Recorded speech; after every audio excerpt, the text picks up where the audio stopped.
Welcome to the January Business Insights online network interview.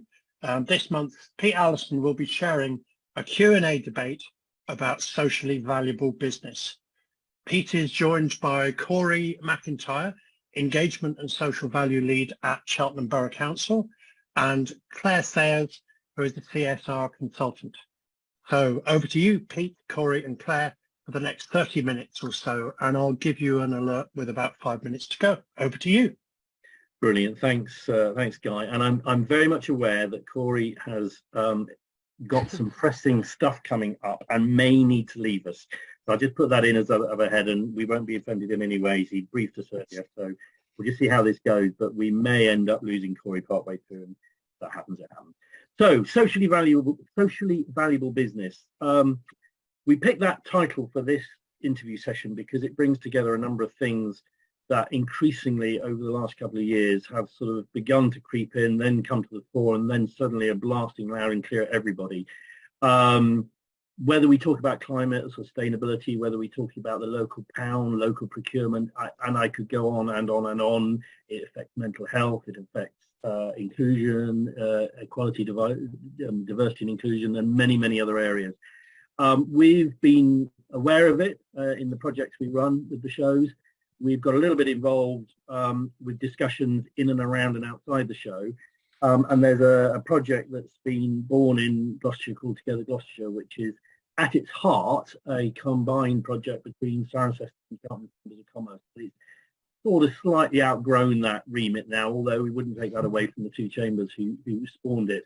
And in Gloucestershire specifically, it's got some fabulous support from the likes of Renishaw and Spark, Sarco and St James's Place and Gloucestershire Constabulary and Gloucestershire County Council and the local authorities. And I could keep going, and apologies for anyone watching the recording who thinks, hey, you didn't mention me. There are a lot of people involved in it.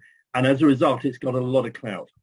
So we've got a lot going through the shows that we do with socially valuable business. But what we wanted to do is take this opportunity to explore the subject in a fairly broad way. Both Corey and Claire are involved in Together Gloucestershire. That specifically is about procurement and localising procurement, but socially valuable business will go into a much wider sphere than that as we go. So I've got a list of questions that we've pre-prepared a little bit. I'm going to give both Claire and Corey a crack at each of them. And I know Claire and Corey have been having a bit of a discussion behind the scenes about who tackles what, because it is a huge subject and we could rattle forever on it. So kicking off, and I'm just going to let Claire pick this up, I think, for the first one. So just explain to us, what exactly is socially valuable business and what sets it apart from businesses that are not socially valuable, and how different is a social enterprise?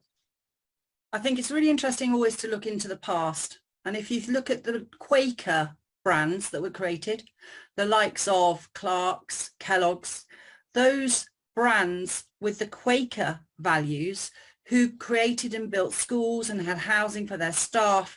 I think it's really good to learn from our history and see how those brands have stood the test of time because of those values and ethics that are embedded within those brands.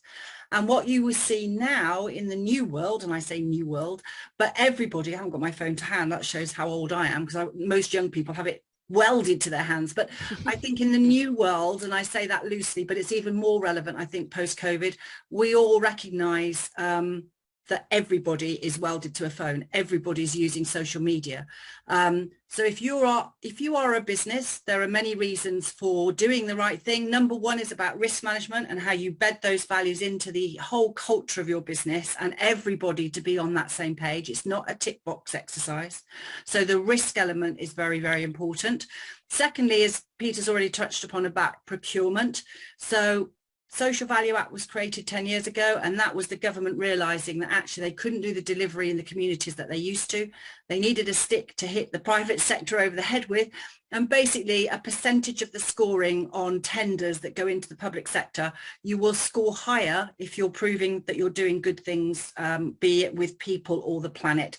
So the Social Value Act is now driving those values through their supply chain. And on the private sector, if you turn on the television and you're seeing an advert for Waitrose, if Waitrose is saying they've got all these values and ethics, believe you me, they have to make cast iron that their supply chain is also on the same page with the same values and ethics. So I always say to people, one of the challenges we've got is around our terminology. when we talk about CSR, we talk about sustainability.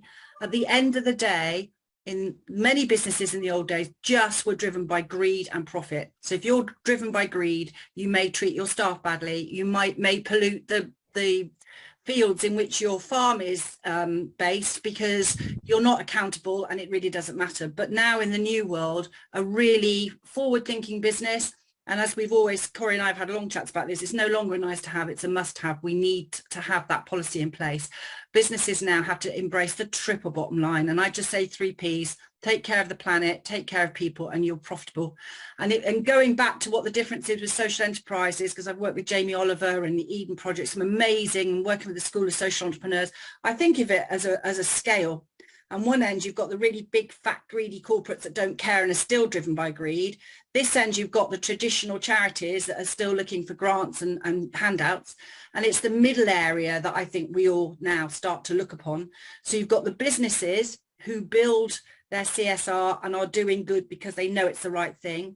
And next to them are the social entrepreneurs, social enterprises, who have set up their businesses because they want to deliver good, but they still have to deliver a profit. They still have to be run a business. The difference is they cream off the profits and reinvest that into doing good. So they've have to have a sustainable business model.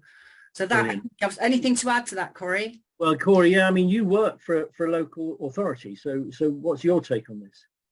Well, it's interesting how kind of public purse and the microscope in which that's under is kind of translating and being reflected in private businesses now.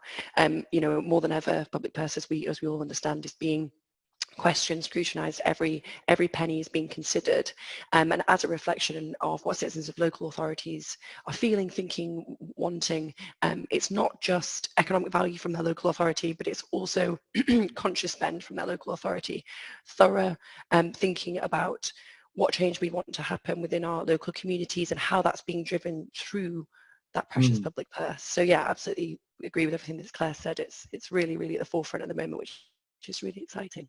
So Corey, staying with you for a minute, because you are in the public sector, I do mean public, it's really confusing sometimes, public sector, private sector, it's really easy to make mistakes, so apologies if we do. But you're in the public sector, and Claire mentioned a couple of moments ago, the Social Value Act 2012, been there for 10 years now. It affects statutory requirements specifically for the public spending. So looking back at the time you've been involved in it, how's that made a difference in public sector procurement? And are we seeing the social value delivered in a better way in that decade?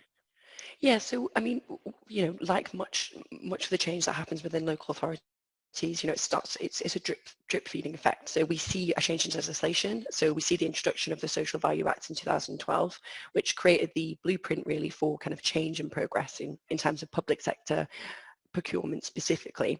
From that, we've seen the implementation of policies across local authorities. So Cheltenham Borough Council in the last 18 months has been working against a new social value policy, which highlights the needs, the wants and the changes that we're looking to make happen through public spending, with an emphasis that's being put back through that onto kind of whether it may be deprived communities, it may be more challenging communities, and what the specific needs are for authorities. And it's really interesting to see that, as opposed to just a government, obviously a piece of government legislation that's come out, and see how that's able to drip feed down. That's great.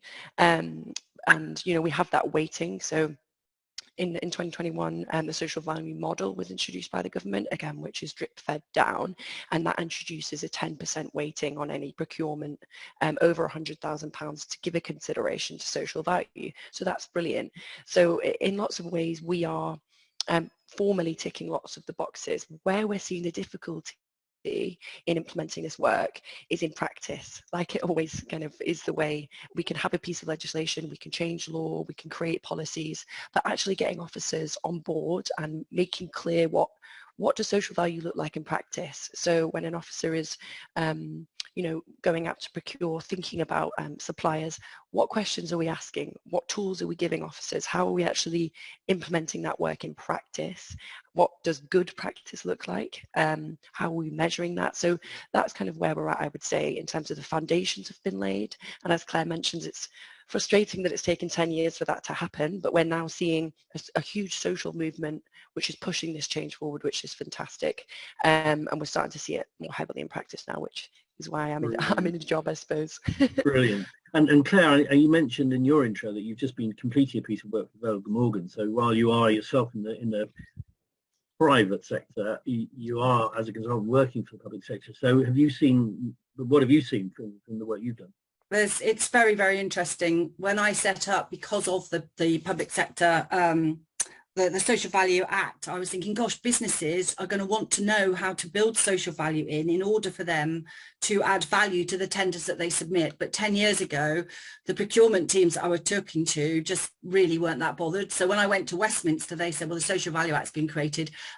It's the spirit in which it's intended. And I said, well, where's the teeth? We're never going to create change unless we've got a reason for private sector to engage in this. So it's taken 10 years, and thanks to you, Pete, because it was head of procurement for Bristol and South Gloucestershire Council that sat on one of my CSR panels, and he was the one that said, we're all over this. It's like, oh my goodness, at last, it's only taken 10 years. So that conversation made a big difference.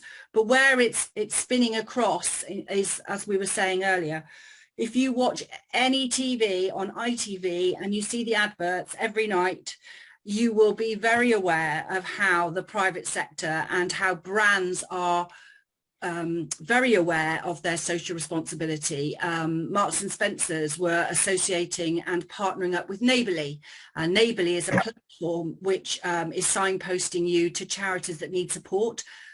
The business sense for any business going onto the Neighbourly platform to find a charity to support is Neighbourly very cleverly have a noisometer. So any charity can put a piece on a template on their site, but at the bottom of that template, you've got a nice picture, a bit of background about the charity, what you do. And at the bottom, there's a noisometer. So a business often will want to have something back from that partnership. It's nice to say it's purely a philanthropic exchange, but actually, if there's a business reason for doing so, and in that example, those charities will say how many followers they've got on Twitter, how many followers they've got on Facebook. So that might just make the difference to somebody who's choosing which charity to support, because if they're working with a charity that's got a huge following and can get the maximum noise, that might just tilt them over that way. So Claire, that segues beautifully into my next point that I've got here, in that socially valuable business is not just about the public sector, it's about the private sector, as you've been giving examples there. It's about all business, and those margins between public and private blur massively. So how are we seeing private sector businesses adopt that as best practice across the piece? And given that statute law doesn't apply to them as private businesses, then why? Why are they, it doesn't apply to them. Why are they doing it? Yeah, I think, well, Corey, chip in as we start talking through that, but we touched upon it earlier.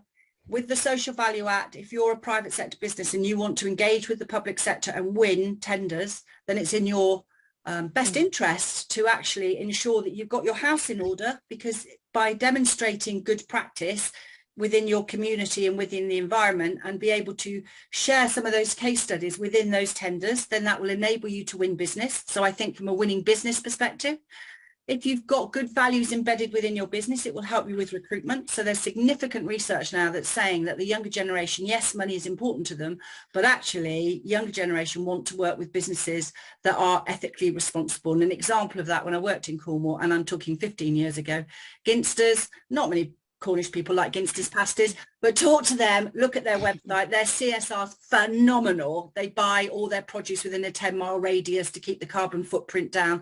They employ local people. They allow time for fundraising, for volunteering. It's absolutely embedded in all that they do. And their chief executive said to me 15 years ago, he said, Claire, we pick the creme de la creme of graduates because people want to work with us. So massive thing around recruitment. So you're in skills and employment. And yes, staff loyalty, they'll stick with a business that's doing the right thing because they're being treated correctly. I mean, the list is endless. But if you think about it, about the marketing opportunities by doing the right thing and the great stories that you can share and the way that you can retain your customer base and get customer loyalty, that marketing side of it. But as I've just explained, on the HR side as well, there's many, many benefits in terms of retaining your staff and training and, recruiting the very best. So, Corey, you work for, as we've said many times, for a local authority, but obviously in that role, you're engaging with private sector. So same question to you really. How, as you sit where you are controlled by it statutorily, whatever the word is, how are you seeing it? How are you looking at it, and the private sector that's around you, and how are they being affected by that? I think it's about looking at what that relationship is going to look like moving forward. So we've kind of got the overarching movement that's happening around social value that's encompassing across industry, and then we're seeing the differences in how that's being brought on board from public sector to private sector. And there's a lot of conversation around what our businesses needing to do to engage with that space. There's associated thoughts around risk involved for small businesses, for example, for engaging in social value space, and it's interesting because I would say that there's going to be risk involved in taking on new large tenders, for example, if you're wanting to work alongside a public sector body, and all that's being asked within social value is for a weighting to consider that. So a small business might be new to the idea of going into large tenders or anything like that, and social value is just going to become more a part of that. So it's about working together and having education that works across board, that encompasses and thinks about private sector, public sector, and how that kind of tangible relationship can be moving forward. Brilliant. And I think, very quickly, Pete, because I think it's pertinent to point this out, that's really was the idea behind Together Gloucestershire. So as more and more public sector are going out there saying we're going to be carbon neutral by 2030, whatever, that is going to encourage them to think local, buy local, keep the carbon footprint to a minimal. So, it's quite interesting. Together Gloucestershire, we were a little bit ahead of the curve because we actually thought, this is the time to talk to heads of procurement because the procurement process is going to change based on that. So I just thought I'd share that, Pete. No, that's absolutely right, and something that I've become aware of in the last couple of months, really. It's a realization, in the way that statutory controls the public sector. I was in a conversation with Renaissance in St James Place, and it's the penny suddenly dropped. They're investing real money in the private sector in driving social value into their supply chains. And they're not doing it for altruistic reasons, because as this stuff comes down from government, as it becomes best practice, they're going to start striking off their supply chain. They're going to say, we're not going to work with you because you haven't got this in place or you haven't got that in place. And if they don't do something on the other side to actually educate and bring it on, they're going to run out of suppliers. And there's a really serious piece of risk management that's going on. And it's obvious when you say it, but when it dawned on me, it was like, oh yeah, okay, I get this, So moving that along onto that same subject, it's about all business, and there is another half to this. This conversation we've been having up to this point has been very much about the people who are doing the buying, and the people who are, why are we doing it that way? Why are we saying these things? There's another half to it. Those are, of course, the supply chains, the smaller businesses, the SMEs, the micro SMEs, all of whom can bring social value. And actually, as you drive down the scale of business on the supply chain, you actually increase some of the social value because they're more localized businesses. They've got employees who are local. The profits are kept locally, and they're more worried about local agendas. So, question, and I'm going to fire it, I think, at Claire first because you're the CSR guru here. So what do these guys have to do? What are they having to? How are they getting on board? Because these are one-man band operators. If they do something, it's taking time and investment and risk, and it's a big game. So what do they have to do? Where do they go with this?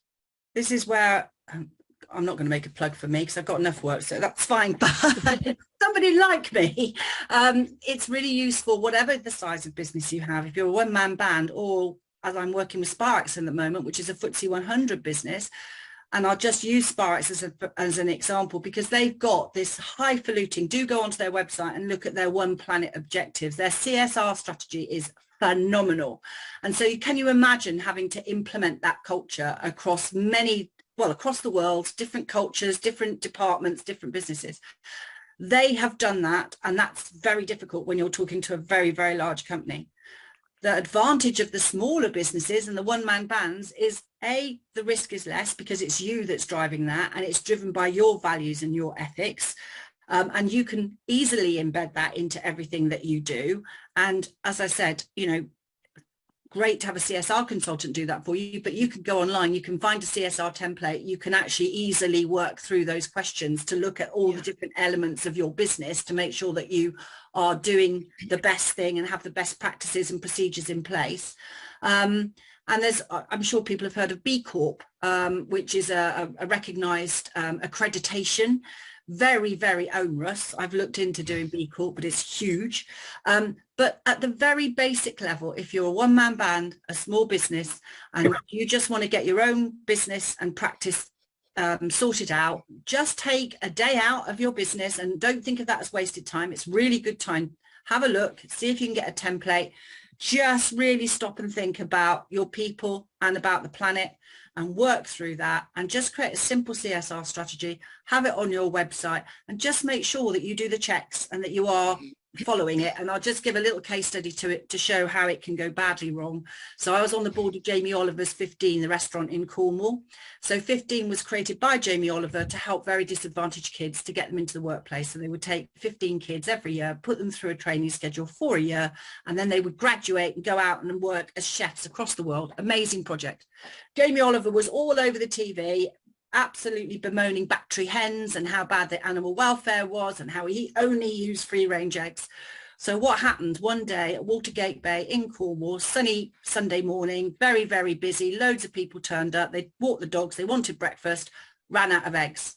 So the little guy that was behind the kitchen, who hadn't been fully brought up to speed about the values and ethics and what Jamie believed in his innocence, ran across the road, went to the local shop, bought some factory produced hen eggs, came back, and oh dear, there was a journalist in the restaurant from the Times or one of the big papers who saw the egg box and just went bonkers. That made front page news. So when we're talking about having those values, it is about embedding it within your business, with every individual within that business, so that you are reducing the risk. Because if you can spend a fortune building a brand and making it amazing, but if you have one slip up like that, you can decimate it overnight. And social media is great for the good news, but it's also very dangerous when things go wrong. And I think many brands need a USP, and sometimes, you know, we can create those USPs, but beware, because you really do need to make sure your house is in order. And Corey, you're buying from small businesses. You're looking at this. You're kind of driving this forward. What are you seeing that they need to do to keep you happy?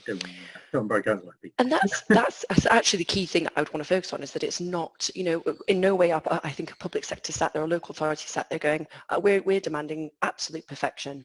That's never going to work. That's not realistic. The senior members, members of this council are just going to understand that we've got to do business, and it's got to be realistic. It's got to make economic sense. It's got to make sense across the board. And we also don't want to isolate any businesses or not encourage them to be part of it. It really is about progress, not perfection. And that's what's being built into the infrastructure that I'm working on at the moment, is the idea of what is a realistic starting point. You know, we want to ask small businesses, okay, so what do you know about your own social value credentials? What can you tell me about your green credentials? What can you tell me about your CO2 emissions? And they might not have that information. And it's not about having absolutely everything in accordance from day one and understanding how to build that into a tender, or knowing exactly what where you stand, exactly where you want to go. It's ideas and intentions, setting out clear goals, and following up and actually doing the work to make that progress. But it really isn't about kind of clear perfection from the beginning. I know that's not the work that I'm building around anyway. And it is, for a business, a risk. And how do you see the risk reward balance going? Staying with Corey for a second, for, you know, acknowledging that risk reward gain that every business faces. Yeah. When you look at your supply chain, how do you see the risk reward balance for them?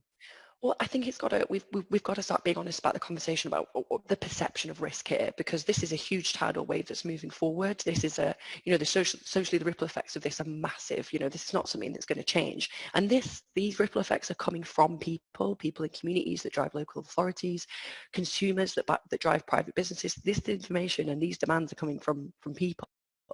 So, you know, as businesses and as, governing bodies, we've got to reflect that change back, and to kind of, I guess, put up barriers is only going to work for so long. We're going to have to, pull together and realise what can we do to implement this change it is about the perception of risk, and to understand that it's not all to be done overnight. It's not perfection, instant perfection. It's about sustainable growth and change. And Claire, you consult in this space with smaller businesses as well as bigger businesses. And, if you say to a smaller business, heck, I'm a one-man band myself in many respects.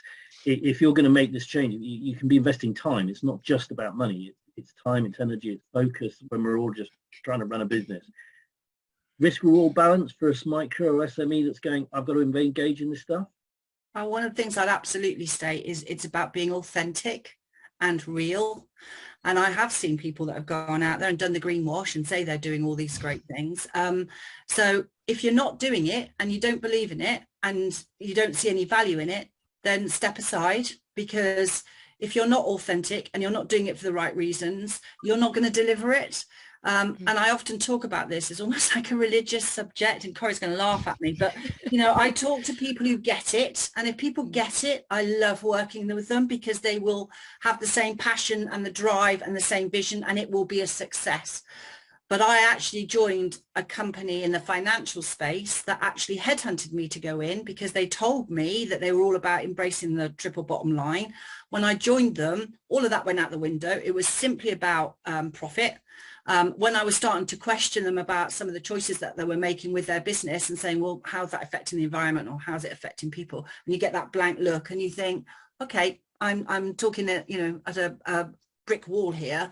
So I think I'm going to be straight down the line. If people want to engage with this and they get it, and we can take them on that journey, and it is a journey, as Corey's already alluded to, fantastic. But if it's not within your passion, and you can't see, again, I say people who don't embrace this are going to be the dinosaurs, because those who don't change and adapt and go with this tidal wave, they're going to get left behind. So just take the blinkers off and just think about it in a wider context. If you've got that ability to listen and learn, then that's fantastic. Brilliant. And one last question, and then we'll try and open for a couple of questions if we can. I know we are running a little bit over time. We always do. I now apologise in the way I always do. But one sort of last question for me.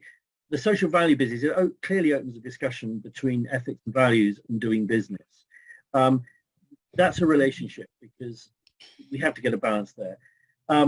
How do you see, from a buyer's point of view, that relationship between the ethics and the doing business? And what it boils down to is, am I going to buy from you because you provide a great ethically based product, or am I going to buy from you because you're the cheapest?